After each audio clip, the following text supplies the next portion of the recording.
తెలంగాణ ప్రజలందరికీ నమస్కారాలండి. ఈరోజు హైదరాబాదులో ఎక్కడైతే రోడ్ల మీద అయితే చిరు వ్యాపారస్తులు కొన్ని సంవత్సరాల కానుండి వెళ్ళి వారి పొట్టు తిప్పల కోసం వివిధ రకాల వ్యాపారాలు చేసుకుంటున్న వారిని దృష్టిలో పెట్టుకొని తెలంగాణ ప్రభుత్వము ఒక రోడ్లపైన వాళ్ళు వ్యాపారాలు చేసుకున్నప్పుడు ప్రయాణికులకు కానీ ఇబ్బంది కాకుండా వారి కోసం ఒక స్థలం కేటాయించి అక్కడ చిన్న చిరు వ్యాపారాలు చేసుకోవడానికి చిన్న కాంప్లెక్స్ లాంటివి నిర్మించి అక్కడ వాళ్ళు వ్యాపారం చేసుకోవచ్చు అని చెప్పేసి ఒక ప్రణాళికబద్ధంగా ఒక కార్యాచరణ తీసుకొని వాళ్ళు ఒక వేళ వెళ్తున్నారు. కానీ కొంతమంది ప్రజలకు నిజంగా మనస్తాపానికి గురవుతా అంటారు, అయ్యో మేము కొన్ని ఏళ్ళ కంచెలు ఇక్కడ అమ్ముకుంటా ఉంటే ఇప్పుడే ఏంది ఈ ప్రభుత్వం వచ్చి అని చెప్పేసి. ప్రజలారా ఒక్కసారి ఆలోచించండి. ఈ ప్రభుత్వం ఒక మంచి ఉద్దేశంతో ముందు ఎలాంటి ఆటంకాలు జరగకుండా మనము జనం పెరిగిన కొద్దీ రద్దీ అవుతూ ఉంటుంది. ఎలాంటి సమస్య రాకుండా ఒక 20-30 సంవత్సరాలకు పునాదులు వేస్తూ ఉన్నారు ఈ ప్రభుత్వం, రేవంత్ రెడ్డి గారి ప్రభుత్వం. వారికి మనం అందరం సహకరించాలి. ఈ కల్లిబొల్లి మాటలు చెప్పే బీఆర్ఎస్ పార్టీ మాటలను మీరు నమ్మద్దు.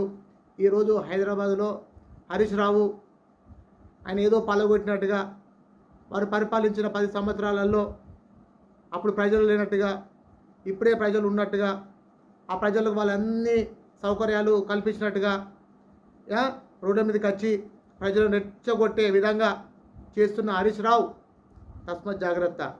ఈరోజు ఈ వ్యాపారులను ఏదో బలవంతంగా మేము ఏదో చేసినట్టుగా కాంగ్రెస్ ప్రభుత్వం చేసినట్టుగా మీరు కమిషనర్లకు ఫోన్లు చేసి ఇక్కడ హడావిడి చేసి వీళ్ళు 10 సంవత్సరాల నుంచి వీళ్ళు ఈ రోడ్డు మీద అమ్ముకుంటా ఉన్నారు, మీరు గిట్ల ఎత్తారా గట్ల ఎత్తారా, ఒక సర్వేర్ లెక్క కొలతలు బట్టి కొలిచినట్టుగా ఇలాంటి వీధి నాటకాలు ఆడుతున్న హరీష్ రావు, నువ్వు మంత్రి చేసినావు. మనం ఒక చదువుకున్నాడు 10 మందికి ఆదర్శంగా ఉండాలి. నువ్వు మంత్రి చేసినావు. అదే నువ్వు చేసే రెచ్చగొట్టే ప్రసంగాలు 10-20 సంవత్సరాల నుంచి 30 సంవత్సరాల నుంచి పొలాలు దున్నుకున్న రైతులను రోడ్డు మీద కిర్చి వాళ్ళ ఆత్మహత్యలకు బలైన మీ ప్రభుత్వంలో నీకు సిగ్గు శరం ఉంటే నీ మంత్రి పదవికి రాజీనామా చేయి. ఇప్పటికైనా నీ మంత్రి అంటానా, నువ్వు ఎమ్మెల్యే పదవికి రాజీనామా చేయి. నిన్ను ఆల్రెడీ మీ పార్టీని బొందబెట్టిళ్ళు, సిగ్గుండాలి. ఈరోజు ప్రజలలో నువ్వు పెయ్యి రెచ్చగొట్టి ఫోన్లు చేసి వీళ్ళు 20 సంవత్సరాలు 30 సంవత్సరాలు 20-30 సంవత్సరాల నుంచి పండించుకున్న రైతులను మీరు ధరణి అని ఒక సైడ్ తీసుకొచ్చి రైతులను ఉరికోసం పుట్టించిండు. మీరు ఆత్మహత్య చేసుకున్నారు. కొన్ని కుటుంబాలు బలైనవి. వారికి వాళ్ళ దగ్గర పోయి నువ్వు చెప్పగలుగుతావా, ఫోన్ చేసి చెప్పగలుగుతావా? రెచ్చగొట్టే ప్రసంగాలకు ప్రజలారా మీరు మోసపోకండి. ఎందుకంటే వీళ్ళ మాటలు వీళ్ళ కుటుంబ పాలన కోసం ఎంతోమందిని బలి చేసిన ఈ మూర్ఖుల యొక్క మాట మీరు నమ్మకండి. రేవంత్ రెడ్డి గారిని నమ్మండి, ఈ ప్రభుత్వాన్ని నమ్మండి. వాళ్ళు మన కోసం శ్రమిస్తూ ఉన్నారు. కొన్ని పొరపాట్లు జరిగినాయో జరగలేదో దేవుని తెలుసు. వీళ్ళు ఎక్కడ దొరుకుతారో, ఎక్కడ ఈ ప్రభుత్వం తప్పు ఎక్కడ ఎత్తలేదు, ఎక్కడ తప్పు దొరికితే పట్టుకొని దీన్ని పబ్లిసిటీ చేసి ఏదో చేద్దామని గందరగోళం చేద్దాం చూస్తాను. ప్రజలారా మీరు కూడా ఆలోచించండి. మీరు చిరు వ్యాపారస్తులు ఎప్పటికూనే మీ చిరు వ్యాపారస్తులే. మీకోసం ఒక ప్రణాళిక, ఒక కాంప్లెక్స్ కావాలని చెప్పి అడగండి. మీకు ఎక్కడైనా ఒక ప్లేస్ ఉంటే, గవర్నమెంట్ స్థలం ఉంటే అక్కడ మా కోసం ఇది కేటాయించండి, మేము చిరు వ్యాపారస్తులు అమ్ముకుంటామని చెప్పేసి అనండి. రోడ్ల మీద ఉంటే మీరే చెప్పండి. రోడ్లు మనకి ఎప్పుడైనా రద్దీ అయిన కొద్దీ ఈరోజు మన అంతకుముందు రోడ్లు ఉండేది, ఇప్పుడు ఫ్లైఓవర్లు వస్తూ ఉన్నాయి. ఎందుకు వస్తూ ఉన్నాం? ప్రజలు రద్దీ కోసమే కదా. మీరు కొంచెం ఆలోచించి ప్రభుత్వానికి సహకరించాలని ఈ బొల్లి మాటలు చెప్పే టీఆర్ఎస్ పార్టీ యొక్క నాయకుల యొక్క ప్రసంగాన్ని మీరు విని మోసపోవద్దు. ప్రభుత్వం మీద మీరు వారి మీదకి విరుచుకుపడి మీ మీద అధికారులను మీరు అది విద్వేషాలకు పాటుపడి అధికారుల మీద దాడులు చేసి అలాంటివి చేసినప్పుడు లేనిపోని చర్యలు తీసుకోవాల్సి వస్తుంది. దయచేసి మీరు అలాంటివి పోకుండా ప్రభుత్వం దగ్గర మీరు నేరుగా పోవడానికి ప్రజాపాలన యొక్క అభినయ కదా, మనకు సెక్రటరీకి తీసే ఉంటుంది కదా, అధికారులు మీ అందుబాటులో ఉంటారు కదా. మీ యొక్క బాధలను మీరు అధికారుల దృష్టి తీసుకెళ్తే వాళ్ళు మీ పై అధికారులు తీసుకెళ్ళి మీకు న్యాయం చేస్తారు. ప్రజలారా దయచేసి ఈ యొక్క బీఆర్ఎస్ నాయకుల మాటలు విని మీరు మోసపోకండి.